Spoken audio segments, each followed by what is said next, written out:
Jason Demers joining us from the road. We were texting before. You're in Wyoming. Why are you in Wyoming? Just, business never sleeps. We're just looking for the next great spot to buy land and expand. So I'm out here with the strong pay I'm making from you guys. I'm out now just buying up Jackson Hole, Wyoming. No, I'm on a little trip before I head back to work for probably like 3 weeks with the NHL Network. So, but is it a skiing town or is it a golfing town? Skiing town and golfing in the summer. It's a little bit of both. So it is snowing right now. So I feel like I'm in Edmonton, which brings me to my next point. Oil up, baby. Let's go. Let's go. Game 1, Oilers and Canucks gets going tomorrow night out in Vancouver. So I do a bit on Oilers Nation, and for the last few years, it's been centered around the Kings, where I go through the other team's roster and I identify who the rats are, and I create my rat list. And there are some interesting candidates on Vancouver. We had our guy from Canucks Army on yesterday. We talked about Dakota Joshua, Connor Garland. Are there any guys on this Canucks team that you think stand out and will be rats, and Oilers fans will hate them by the end of this series? I mean, for sure, Dakota Joshua, just the way he plays. I love his style, but he's gonna take some runs at guys, and I'm sure the Oilers fans. Nikita Zadorov's another one that is gonna try to play that tough, big defenseman. He's gonna try to run, Leon and Connor and even Ian Cole. Ian Cole's one for me. I hated playing against because he's just a burly, chops up some onions when he's stick handling and looks like he can't get the job done, but he seems to do it year in and year out against all odds. And he's just a tough guy to play against. So I think he's one of those guys that's going to get into a lot of battles with Kaner, Perry. So those are probably my 4. Connor Garland, I love the kid too much, so I can't give him the rat. But one that always for me was Elias Pettersson. I know he struggled in the playoffs, but I always find he kind of dove a little bit, and then he try to act tough, but he's not tough.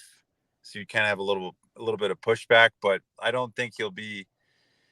He's looking to find his game. So, but I'm expecting him to kind of get pushed out of the series by the Oilers.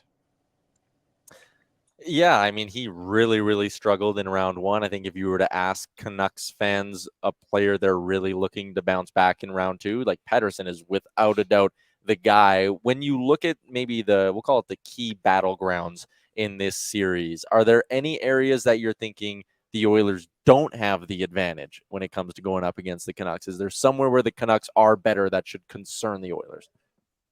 Well, it's going to be this is such an interesting series because on paper, Vancouver, I thought, played Edmonton really well this year.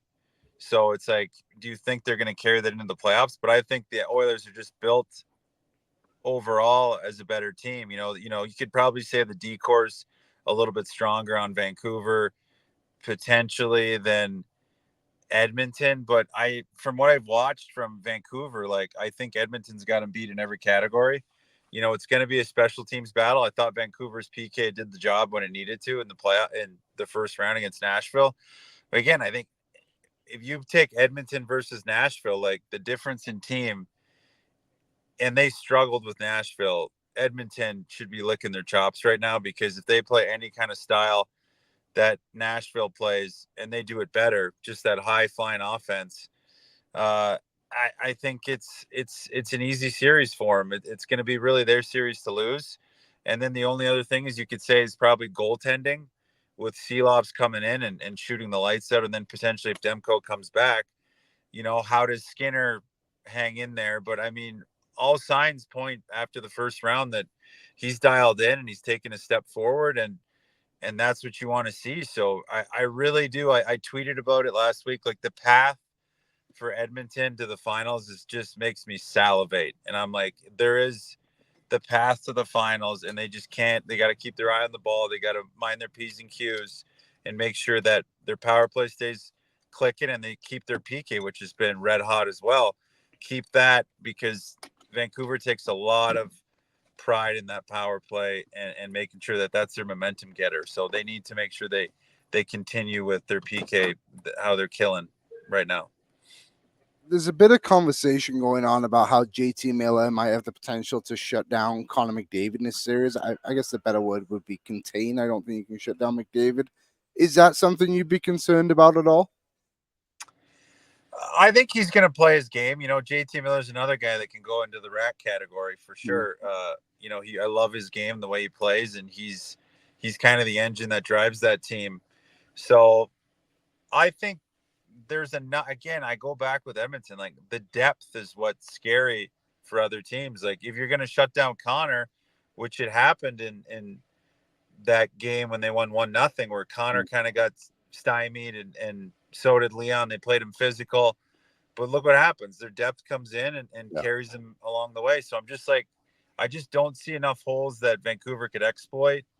And I think their depth is going to absolutely dominate this series, because once you get into that bottom two lines in Vancouver, it's not comparable to the bottom two lines in Edmonton right now. And the way they're playing, I think they're going to give them fits all series. I was paying attention to your Twitter during Game 7 between the Golden Knights and the Stars. Are you more of a Golden Knights hater or a Stars lover? It's just fun to kind of see a team like Dallas where, at the start of the first round, I was like, oh my, they had this great season, and then they're just getting rewarded by getting Vegas with all these guys getting healthy. And it's nice to see that a team that's kind of been built with their draft picks, and they got their veterans there, and they've kind of done it the right way. They went and got Tanev, and I just like the way they played all series. I had them in 7 too, so I took Dallas to win that.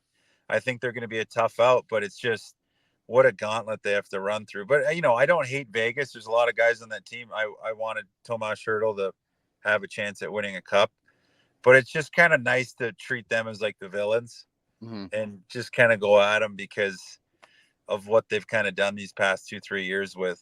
And I don't know if this picture's relevant, but that picture of the Stone jersey with LTIR and his wife.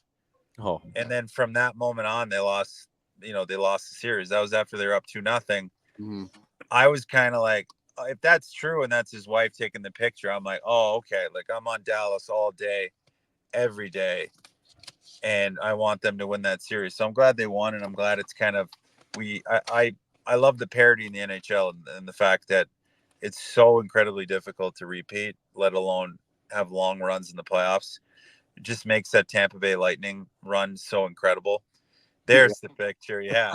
With the crying Michael Jordan. I love that. I love that. That's awesome. Great work, Aaron. Great work in the back. Now, like we talked about Edmonton's path here. They get to, get through LA. If they bring their A to A+ level, they should make, knock on wood, quick work of Vancouver. But on the other side of that bracket, teams are just beating the shit out of each other. And I expect more of the same in Dallas and Colorado. Do you have that one going the distance, or do you give a clear advantage to one side? Because what'll be interesting actually is the fact Colorado can score like crazy. Dallas did a pretty good job in a low-scoring series against Vegas. I wonder which one of those two teams are going to be able to push their style better. And if it does turn into a track meet, can Dallas keep up with them? It's so hard to judge Colorado because, they looked like world beaters, but I feel like it was more just a fraud check on Winnipeg.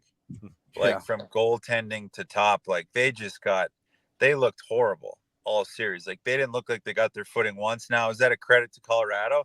Yeah, maybe, but I just think they got completely outplayed and, top to bottom. And the season they had just goes out the window because you got to perform in the playoffs. So is it more Colorado is just world beaters, or did they just get a horrible team? So I'm going to really judge game 1. I did have Winnipeg going deep. So, I would probably, this is going to go 7 for sure. I think Dallas at home is a tough out with Ottinger. I think they have the goaltending. They have the goaltending advantage. I think Georgiev silenced a lot of the critics, but I don't think it was that much of Winnipeg's good play, and he was robbing him, that they just laid an egg in that series completely and just couldn't get their footing. So I'm probably going to say it's going to go 7, and I'll probably lean Colorado. Yeah, I'd Colorado in 7 on the DFO picks as well. I think Dallas will win. There's something I'm curious about. So there's a lot of talk right now also about like how long the Oilers have been off. Is that going to affect them, do you think, or do you think that's a benefit for them? I think it's been 8 days. Yeah, I think, listen, it's, rest is a weapon. It's a huge thing. Now, and, we heard Connor say it, and I love that because I was a big fan of it. But it's all going to be how you're playing in practice leading up to the, how are you practicing? Is it game simulated? Because if you look at the Florida series last night, like Florida, just defensive miscues and their details weren't there as much as they've normally been, and Boston takes advantage of it because Boston's just coming out of a series fresh. They are tired. It was a big emotional game, but their details are on point. So I don't see that series. I've seen Florida bounce back and thumping them, but I can see something similar in game one if they're not dialed in. Is that, Vancouver's kind of coming off a hard fought series. Edmonton's been off. I hate the schedule that they're starting on Wednesday. Like, it makes absolutely no sense to give them that much time off, but it allows the guys to get healthy. So I expect them to come out hard in game one. They should come out flying. It's going to be rocking in Edmonton. So I just really think, or it's in Vancouver game one. Sorry, it's in Vancouver. So Vancouver's going to be rocking. But I think a good, solid first defensive game. You got to make sure you're detail oriented in these games because there's going to be rust. There's nothing against it. Offensively, you're going to be a little bit rusty making those little plays that you normally make. Maybe not for Connor because he's a freak and Leon, but you got to expect that there's a little bit of rust. So you got to keep it simple. You got to get pucks to the net and kind of just grind out that first period until you get your legs back because Vancouver, but with all the rest they're getting, I mean, Vancouver is going to kind of be in the same boat because they're getting some time off too. So I expect a sloppy first, maybe kind of like a little high scoring, just because there's going to be some defensive lapses, and then after that, it's going to kind of quiet down. But they're going to have to come out hard. I think Vancouver, the fans are rejuvenated. I think they had no business winning that Nashville series. I don't care what anybody says. I watched that series like a hawk, and I thought they were awful and squeaked that out. So I think Edmonton, if they're dialed in at all, it's night. So night, Jim Kite. Yeah, I was saying that too. Like A++ game, this thing's done in 4 or 5. It's on. Yes, it's on them. It's on Edmonton. Like, it's on them. I think Vancouver will be a little bit looser, less pressure, even though they finished higher seed because everybody thinks they're going to get starched. So I think Edmonton's just got to be dialed in and make sure that you're ready to go. Like, it's on them. The pressure's on them, but I think they handled the first round well, and I think they have a different mindset this year with Knobloch keeping things really calm back there. Yeah, this is probably a bit of a homer take, but in a weird way, I'm actually okay with the Oilers not having home ice advantage in this series because I think, again, they're going to overwhelm Vancouver early, and it's kind of easier to just steal one early in the series when you're at home. So the next time we talk to you, Jason's game 1 Wednesday. So it's Wednesday, Friday, Sunday. So the next time we talk to you, we'll be getting set for game 4 in this series. What's your prediction for where the series is at that point? I think they steal one, maybe not game 1, but I think they steal one in Van, either one. And then I think it's going to be going into game 4. It'll be 2-1 Edmonton. And then I think they'll have a big opportunity to make it 3-1. And I think they take them in 5-6 at the most. And that's kind of where I was at. Yeah. And that's if Seeloff's and steals games. But I mean, he's looked like a world beater. Yeah. And fun fact, I'm pretty sure he robbed me in the AHL playoffs, but like a tying goal for us to tie it up and go to overtime. So I really want him to lose. I appreciate you hopping on and joining us from the road, Jason. The chat wanted to know, actually, before we let you go, they're loving your coat. They're also loving your hair today. They're very horned up for the whole appearance in general. I look good right now. I'm going to be honest. Yeah. Aaron said, can Demers turn off the camera? I can't pay attention to anything he's saying if I'm looking at him. Someone said, I'm not letting my wife watch the show today. But where's the coat from? Can you give us the fashion breakdown on the coat? Fun fact, I got this coat made in Russia when I played over. And when I played during my last 2 years, when I blew my back out, I came back and went and played in the KHL. And the team had this made, and I had it a little tucked away in my closet. And I was like, oh, let me see what this looks like. And I was like, holy shit, I look great in this thing. All right. Well, that's enough of that. Thanks for doing this, Greg. Yeah.